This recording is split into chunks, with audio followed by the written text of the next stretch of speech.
By default जो सरकार को चली आसिले तांकर जातीयता प्रीति सेतेबेले पूरा माने गली पड़िला। जातीयता प्रीति पूरा एकदम उछुली पड़िला एवं सांगे सांगे कहले मनमोहन सिंह सरकार जो एप्रिल 24 तारीख को जातीय पंचायत राज दिवस पालन करुले आम से करूँ किए मना कला। एठी प्रश्न उठुची जे बिजू बाबू बड़ी बिजू बाबू बड़ी बड़ जातीयतावादी नेता किए थिले।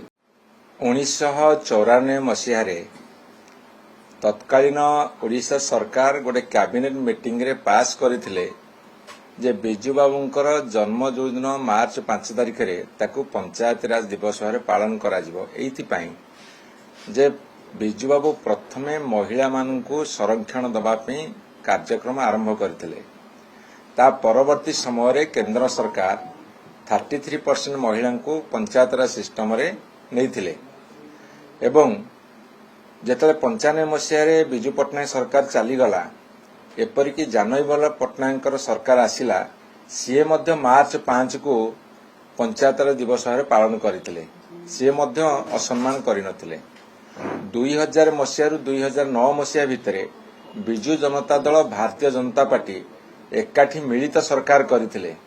सेतेबेले मध्य भारतीय जनता सदस्य माने जो माने थिले बा तांका सदस्य माने मध्य मार्च 5 को बिजू बाबूंकर जयंती रे पंचायत राज दिवस रे पालन करी अंशग्रहण करथिले।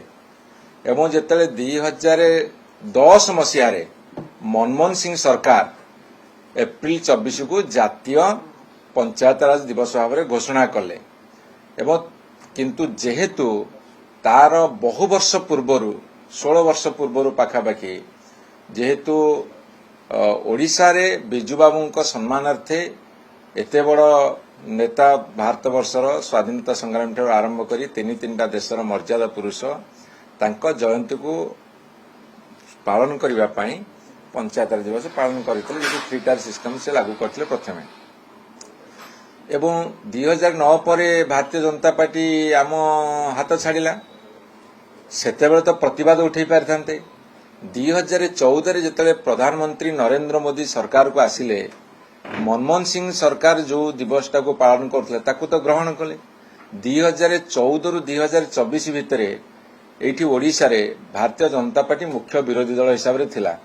अंततः दिनक पे तो स्वर उठी नथिला जे मार्च 5 को बंद करी तमे एप्रिल 24 तारिख को पालन कर। एवं तांकर मध्य 2017 मसीह 300 जिला परिषद मेंबर जीतले बहु ब्लॉक दखल करथिले।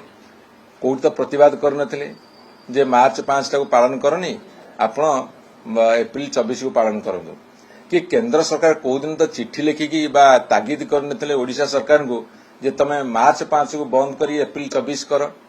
आज जेतेबेले एमाने सरकार को आसिले 2024 मसीह अकस्मात बाई चांस बाय डिफॉल्ट जो सरकार को चली आसिले तांकर जातीयता प्रीति सेतेबेले पूरा माने गली पड़िला। जातीयता प्रीति पूरा एकदम उछुली पड़िला एवं सांगे सांगे कहले मनमोहन सिंह सरकार जो एप्रिल 24 तारीख को जातीय पंचायत राज दिवस पालन करुले आम से करूँ किए मना कला। एठी प्रश्न उठुची जे बिजू बाबू बड़ी बिजू बाबू बड़ी बड़ जातीयतावादी नेता किए थिले। जेते सब जातीयतावादी नेता थिले बिजू बाबू से भीतर अन्यतम।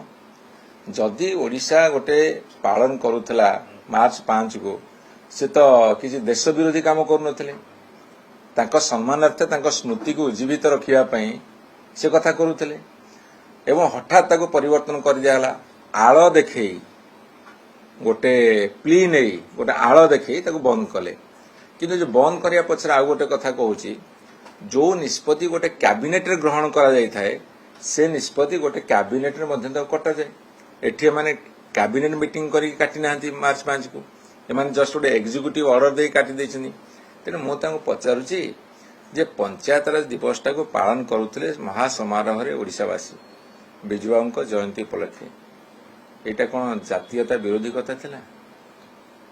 जातीयतावादी संज्ञा कौन एमान पे जो माने देश को बलिदान तांको निज को बलिदान देथिले देश पे स्वाधीनता पे देशर उन्नति पे जो मानकर विजन जोगुरु मिशन जोगुरु आज भारत वर्ष समृद्धिशाली होईची आज से भारतवर्ष दायित्व तुम नहीं आज से महापुरुष ना गुड़ा आम काटिदबा है ठीक अच्छे आउ गोटे कथा जनईदा चाहे आपण एप्रिल 24 पालन कले आज विजु जनता दलर जेते वार्ड मेंबर सरपंच समिति सभा जिला परिषद मेंबर ये सबु जगार 90% अच्छे आम सकारात्मक राजनीति करू चाहिए भी अर्जन कर किंतु सकारात्मक राजनीति करू किंतु ओडिशावासी आगे आम छाड़ी दौचु जे एमाने जो महापुरुष मानकर आड़ देखई तांको स्मृति को हजई दबार चेष्टा करंतु बा अपचेष्टा करंतु ताहा ओडिशावासी आगामी दिन जवाब देवे